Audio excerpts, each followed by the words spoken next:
Um dia, havia um garoto sentado ao lado da irmã em um quarto de hospital. Ela estava fraca, pálida, ligada à máquina. Uma doença rara consumia seu corpo e o tratamento custava uma fortuna. O garoto segurou a mão dela e disse com firmeza: Não tenha medo, eu vou dar um jeito. Eu nunca vou deixar nada acontecer com você. Mas ela apenas sorriu com tristeza. O nosso protagonista, ao ver o estado da irmã dele, não aceitou aquilo. Ele se recusou. E no dia seguinte, ele tomou uma decisão. Criou um canal na internet, mas não um canal comum. Então ele começou a fazer o pior tipo de conteúdo possível. Provocava pessoas, arrumava briga, humilhava, ultrapassava dos limites. Tudo era gravado, tudo era postado. E em pouco tempo ele viralizou. Milhões de visualizações, comentários cheios de ódio, pessoas dizendo que ele era um lixo, um problema, um parasita, mas mesmo assim elas continuavam assistindo, porque no fundo ninguém conseguia ignorá-lo. E foi assim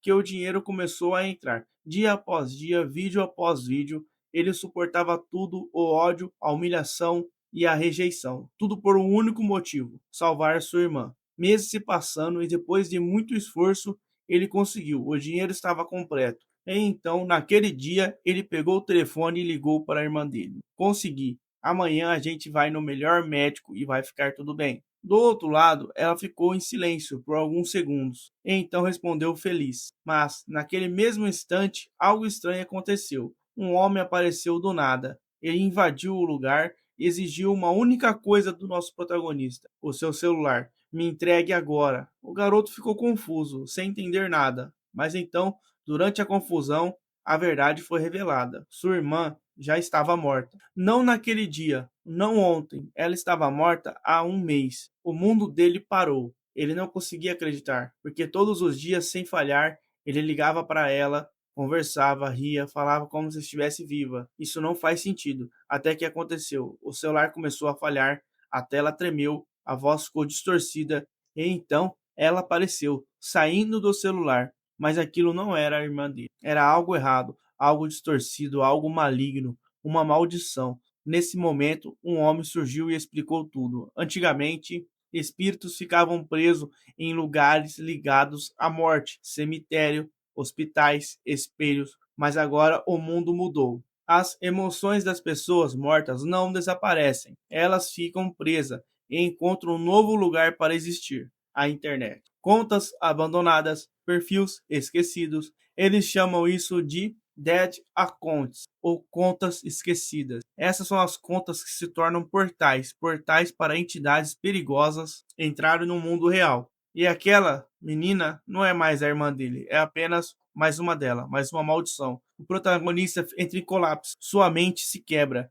mas então algo muda. Nosso protagonista percebe que toda aquela conversa, todas aquelas mensagens, não poderia ser por em vão, não poderia ser por acaso, deveria ser a irmã dele, tem que ser a irmã dele. E ele não quer aceitar a verdade, que a irmã dele não existe mais, ela se foi. E aquilo que falou com ele o tempo todo não era mais a irmã dele, e sim um monstro que estava ali para matar. Aquele rapaz misterioso que apareceu do nada desperta um poder incrível diante dos seus olhos. Ele não consegue entender o que está acontecendo. O garoto quer matar aquilo que era para ser a irmã dele. Uma confusão só. Mas em meio ao desespero, aquela maldição imita a voz da irmã dele e pedindo por ajuda. Incapaz de dizer não, novamente ele se lembra da irmã dele falando com ele que ele ia salvá-la, que ele ia ajudá-la. Então, por um instante, ele reage, colocando em risco esse rapaz. Ele fica muito ferido. Aquela maldição estava ferindo os dois agora. Os dois iriam de arrasta para cima. Foi então naquele momento, naquele pequeno instante, que a dor vira fúria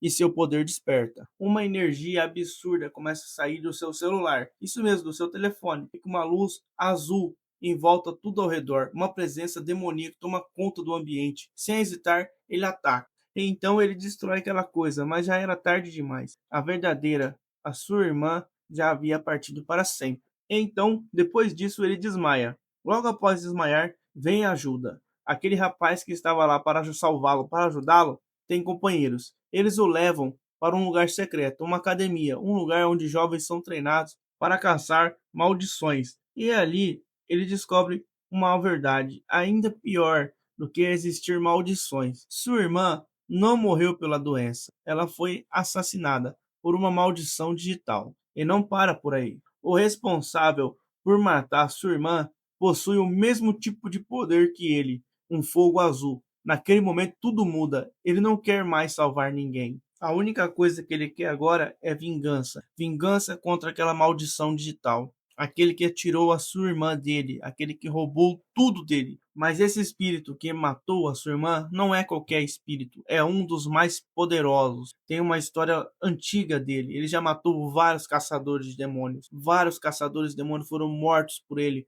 Chamas azuis queimando por todo o canto. Ele tem a aparência de um jovem que está sempre triste e que queima brutalmente todos os seres humanos à sua volta. Agora eu sei que você está falando que parece alguma coisa que você já assistiu, tipo Jujutsu Kaisen, e parece mesmo. Só que é muito bom, muito bem explicado os poderes, como funciona. Na escola de Jujutsu digital, que eu vou chamar assim agora esse anime, porque é exatamente isso. É Jujutsu Kaisen digital. Maldições ficam nos celulares, nas contas das pessoas que faleceram com ressentimento. Essas contas abrigam essas maldições e elas conseguem passar para o lado do humano, mas enquanto tem bateria no telefone, cara. É bizarro no celular. Enquanto tem bateria no celular, as maldições podem passar para o mundo humano, atacar as pessoas e voltar para o mundo digital. Então existem os feiticeiros nesse mundo que usam vários poderes dos celulares, que só maldição exorciza maldição. Então só celular exorciza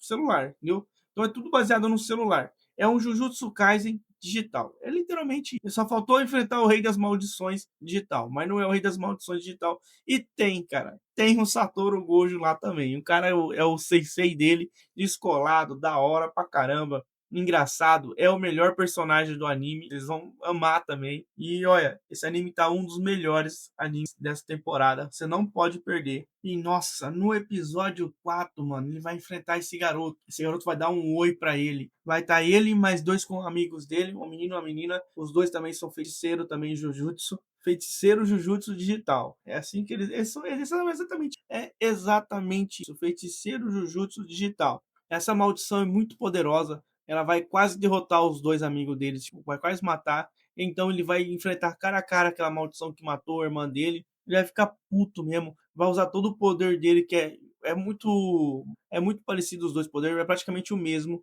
Só que o dele é o fogo, os dois é fogo azul. Só que o dele funciona nas maldições, a maldição funciona nos seres humanos. Entendeu? Então vai ter um terror, né, a hora que ele entra na academia, por causa de todo mundo pensa que o fogo dele vai queimar as pessoas também humanas, entendeu? Todo mundo fica em choque, porque aquela maldição põe um terror, tá ligado? Põe um terror total, total. Todo mundo fica em choque a hora que vê ele. Fala assim, rapaz do céu, vamos matar esse moleque antes que ele mate a gente. Então vai ter esse trauma de todo mundo. Mas logo passa, episódio 6 já dá uma amenizada boa. Então esse anime tá muito bom. Parece muito Jujutsu Kaisen. Então quem assistiu Jujutsu Kaisen e gostou, pode ir sem medo. E eu vou deixar o nome dele aqui nos comentários. Então já sabe, se chegou até aqui, já se inscreve no canal. Comenta se está assistindo Jujutsu Kaisen digital. E até os próximos vídeos.